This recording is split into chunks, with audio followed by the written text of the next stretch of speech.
Suara anak-anak muda yang kita tampilkan, inilah dia format ataupun landscape politik di mana kita bukan sahaja melihat perbezaan apa yang dikendaki oleh rakyat, tapi suara anak muda undi 18 yang juga dipertengahkan, dan kita ingin tanya jugalah sebentar saja lagi, adakah ini yang memainkan peranan sehingga berlakunya hang government, hang parlimen pada ketika ini. Ya, dan itu yang akan dibicarakan di Malaysia ini pada pagi ini. Untuk itu kita sangat berbesar hati untuk mempelahur dan juga bersama-sama dengan 3 panelis kita pada pagi ini. Kita perkenalkan sekali lagi Datuk Zani Hassan, penganalisis politik dan juga bekas pengarah kanan Utusan Malaysia. Assalamualaikum, selamat pagi Datuk.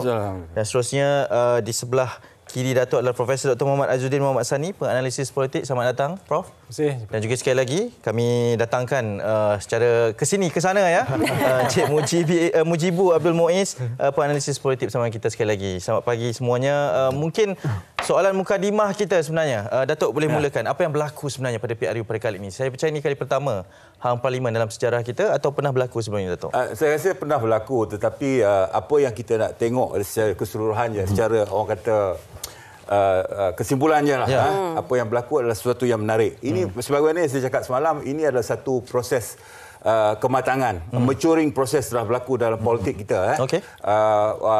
Dalam menentukan siapa yang layak untuk memerintah dan sebagainya. Kita melihat bahawa pada PRU 14, kita melihat satu gelombang. Gelombang untuk rakyat menjatuhkan satu kerajaan yang 60 tahun disebabkan satu isu yang besar. Pada masa itu mereka telah bersatu untuk pergi ke polling station dan vote untuk menjatuhkan kerajaan tersebut. Tetapi tapi kali ini kita melihat bahawa trend tersebut telah berubah sedikit. Di mana pada 14 kita tengok orang Melayu semua pergi, tapi kali ini orang Melayu balik. Dia telah menjadi satu tsunami Melayu pada kali ini, apabila mereka melihat parti mana yang dia nak perintah, parti mana yang dia nak bagi. Parti Malay Base Party. Malay Base Party ini kalau kita tengok PN dengan BN color pun sama. PN bunyi pun sama. Lebih kurang. Dan sebagainya, dan dia punya orang kata dia punya sel-sel pun sama. Jadi maknanya dia mana satu dia nak bagi. BN dengan liability dia yang masih ada kat situ, BN dia orang tengok ada sesuatu yang kita boleh bagi. So dia akhirnya semua orang bagi. Dan tetapi China, kita harus berterima hakikat bahawa politik Malaysia politik berdasarkan kaum. Okey. Itu yang China pertama. masih lagi It's not going to change. No, that is a reality, sehinggalah kita ada two party system lah. Yang kita tak tahu bila. Tetapi pada masa ini kita melihat China masih lagi 100% bagi kepada PH. Itu pasal Anwar Ibrahim menang dengan sisa-sisa majority itu daripada puak Cina. Dan begitulah terjadi ini kepada KJ bila dia kalah dengan undi Cina. Jadi saya rasa kematangan tu ada. Nak jadi matang yang sempurna, saya rasa kena ambil masa lagi. Tetapi proses the maturing proses sedang berlaku, dan inilah yang berlaku semalam. Sesuatu yang menarik, sesuatu yang unik. Sebagai penganalisis politik, I think this is orang kata takkan buat tidur lah. Itulah dia. Akan mengikuti rapat lah. Besok kita tengok bola lah. Inilah warna-warni yang kita perlu terima ya. Dan Prof disebutkan oleh Datuk tadi, ini adalah maturity ataupun kematangan dalam berpolitik. Adakah kematangan ini memerlukan kita semua juga sebagai rakyat untuk anticipate ataupun menerima yang akan dan mesti berlakunya wagon trading ataupun pergerakan antara sesama badan politik ini untuk melihat kerajaan yang baru? Adakah ini satu perkara yang sihat atau tidak? Bagaimana? Ya, saya rasa ini satu senario yang saya rasa kita kena terima kan, dan memang telah dibicarakan lebih awal kan, bahawa bila berlaku banyak pertembungan, undi akan pecah, dan sudah tentu majoriti pun tidak akan diperolehi oleh satu-satu parti gabungan. Jadi maksudnya parlimen tergantung tu memang telah diramalkan lebih awal. Dan berlaku di Pahang, sekarang ni berlaku juga di Perak. Sebelum ni PRU lepas pun ada di Perak juga berlaku, di Kedah sebagainya. Jadi maksudnya bila terlalu banyak pertembungan dan banyak parti yang bertanding. Jadi dalam konteks ini, itu hakikat yang kita harus terimalah. Dan rakyat Malaysia juga mengundi berasaskan ini. Banyak merujuk kepada parti kan. Walaupun sebelum ni kita meramalkan calon-calon yang orang besar ni akan menang juga, tapi nampaknya kali ini tak. Parti yang jadi pilihan orang terutama orang muda lah. Tapi yang menarik juga kalau tengok, kita kena pecahkan juga ikut region. Maksudnya di utara dengan timur tu adalah kawasan yang dominannya Perikatan Nasional. Itu jelas kan? Tapi di selatan tu adanya Pakatan Harapan dan juga Barisan Nasional pun ada juga di Johor walaupun dah kurang dominannya. Pakatan Harapan lagi dominan. Jadi maksud nak jelas kat sini bahawa The Malay Belt tu maksudnya kawasan yang yang predominannya orang Melayu tu memang Perikatan Nasional berjaya mengatasi Barisan Nasional. Yang kita sebelum ni memang melihat bahawa persaingan akan antara ni PN dengan BN kan. Cuma di bahagian tengah dan selatan tu PH dengan Barisan Nasional. Walaupun ada jugalah di Melaka misalnya, kita tak sangka ada 3 kursi PN dapat kan. Dan 3 lagi PH dapat. BN tak ada kursi. Walaupun mereka menang dengan 2/3 Dewan Undangan Negeri baru. Setuju. Jadi ini dinamik yang saya rasa sangat menarik yang menyebabkan kita sekarang ni ternanti-nantilah komposisi bagaimana yang akan terbentuk yang saya kalau dalam orang sains politik ni disebut sebagai super grand coalition kan. Kita ada grand coalition dah. Ni kena buat super pula lagi besar. Tambahan lagi untuk membentuk kerajaan. Dan perkara ini perlu segera Lagi lama lagi tak stabil lagi kita tak naklah. Rakyat akan gusar kan. Jadi secepat mungkinlah saya harap keadaan itu dapat selesaikan. Prof, saya suka apa yang dikatakan oleh Prof adalah dinamik dan juga perlu kestabilan itu dalam bentuk. Tapi kestabilan itu yang mungkin kita tidak nampak lagi pada ketika ini, Cik Mujibu. Dan juga setiap kajian, setiap ramalan yang kita bincangkan sebelum ini mungkin meleset kerana gelombang terbaharu yang berlaku kepada Perikatan Nasional ini juga pada pilihan raya umum pada kali ini. Sebenarnya, selepas melihat kepada setiap keputusan ini, apa sebenarnya yang mesej daripada rakyat tentang PRU pada kali ini, Cik Mujibu? Ini satu statement yang bagi saya perlu dibaca tentang bagaimana pilihan raya kita telah berubah daripada trend untuk menjadikan satu parti itu dominan. Tetapi pada kali ini rakyat bersuara mengikut naluri mereka yang mahu melihat kepada satu perubahan substansial. Dan statement terbesar dalam pilihan raya ini adalah bagaimana sebuah parti dominan, Parti Melayu, yang kalah hampir di keseluruhan negeri-negeri Malay Belt. Tidak ada kerusi di Perlis, di Kedah, di Kelantan, di Terengganu, di Melaka.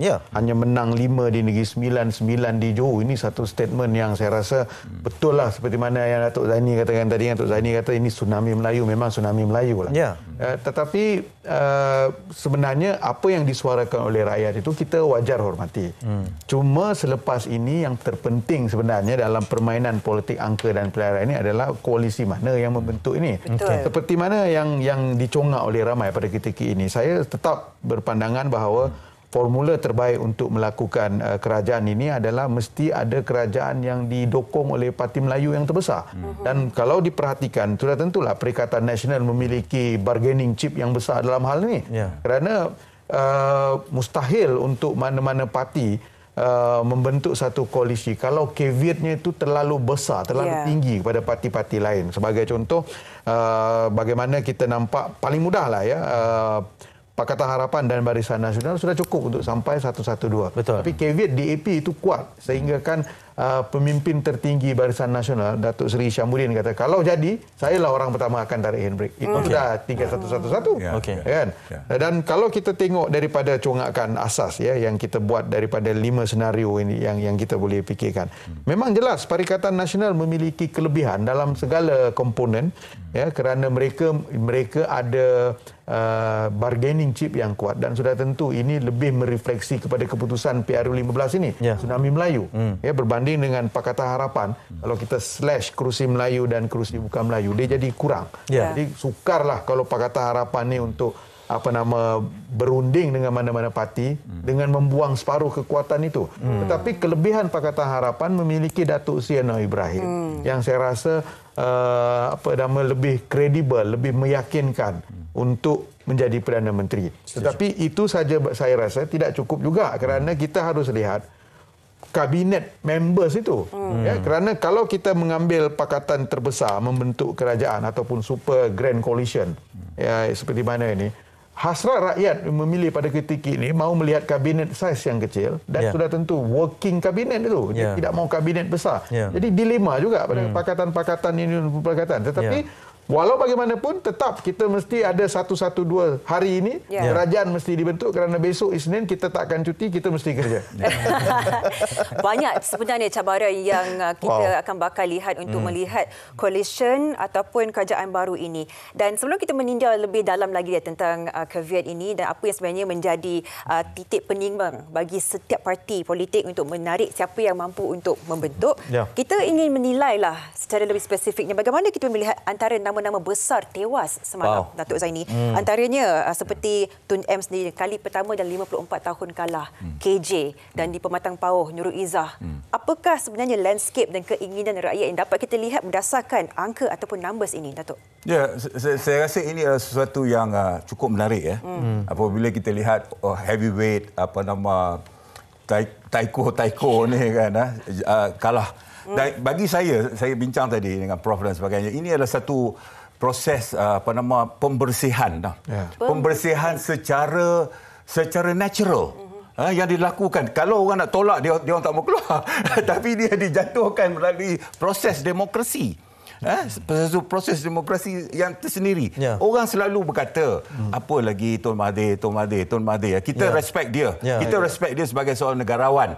Tapi dalam umur 97 dia sepatutnya lebih banyak bercakap to the nation building, bukan saja politik lagi. Jadi apabila dia face out dengan hilang deposit dan sebagainya, ini sesuatu yang saya pun sedih juga. Tetapi itulah orang kata hakikatnya. Dan begitu juga dengan yang lain-lain. Kita jangan tengok dari segi kalah secara teknikal macam KJ dah contoh. Bagi saya KJ kalah secara teknikal. Bukannya macam kes Kunan di Putrajaya dan sebagainya. Putrajaya ni lebih kepada antara Barisan Nasional dan PN. Mana satu yang orang tak pilih ini? BN terlalu banyak liabilities dia disebabkan oleh Zahid Hamidi. Kita kena cakap terus terang. Zahid Hamidi is a liability to the party. Dan menang pun majoriti yang orang mengatakan kalau budak-budak muda mengatakan kalau saya undi Barisan Nasional, saya akan undi Zahid Hamidi. So dia tolak tu terus. Tetapi PN telah memainkan social media dia dengan begitu baik. TikTok dia, I tell you, fantastic. Budak-budak muda semua dia tertarik dengan TikTok. PN. Itu strategi yang berkesan maksudnya? Strategi yang berkesan. Satu strategi media yang berkesan dan sebagainya. Dan begitu juga dengan tokoh-tokoh lain. Saya rasa mereka akan face out secara natural dan ini akan memudahkan lagi pembersihan yang akan dilakukan dalam parti-parti tertentu, terutamanya Barisan Nasional. Baik, Prof. Refleksi generasi baru Prof, nak menyambung kepada apa yang dikatakan oleh Datuk.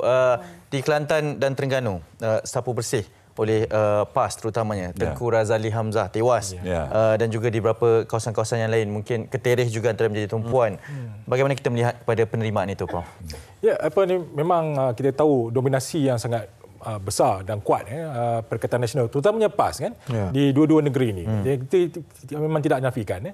Tapi kalau kita lihat kenapa kekalahan Barisan Nasional misalnya, ada juga disebabkan oleh perbelahan dalaman dalam parti itu, khususnya di Kelantan dengan Terengganu, yang menyebabkan mereka ni memikir lebih untuk bersaing masing-masing berbanding nak lawan dalam pilihan raya, nak menang dalam pilihan raya Sebab kadang-kadang dalam minda saya nampak pemimpin Barisan Nasional terutamanya UMNO, mereka memikirkan pemilihan UMNO juga dalam masa sekarang ni, yang mana mereka harus bagi fokus pada pilihan raya umum kan.